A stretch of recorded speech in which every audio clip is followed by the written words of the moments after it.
Welcome to the Tech Egg. Don't get scrambled. Enjoy the video. You start by verifying prerequisites: an AWS account, an IAM user with Event Bridge/CloudWatch and Lambda permissions, and your script packaged for Lambda or an EC2 cron target. Once done, create a service role with least privilege and attach policies for logging and any AWS resources you'll access. Also, choose where to store secrets, Secrets Manager or Parameter Store, and test access from a small test function to ensure your role and permissions work before creating the actual scheduled rule. Next, open EventBridge, CloudWatch events, and create a rule using a cron expression or rate syntax. Write it precisely for UTC and test with a near-term run. Then add your target.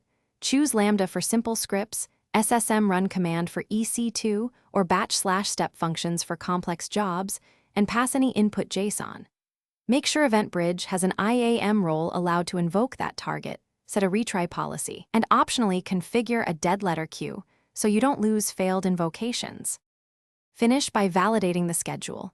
Trigger a one-off invocation and inspect CloudWatch logs and metrics for the target. Once you see expected behavior, set alarms on failure count, duration, or error rate, and configure a dead letter queue to capture problematic payloads for inspection. If something goes wrong, first confirm the rule is enabled and the cron expression accounts for UTC. Next, verify EventBridge permissions to invoke the target and any service quotas. If needed, run the Thanks for watching. Consider subscribing if I helped unscramble your problems.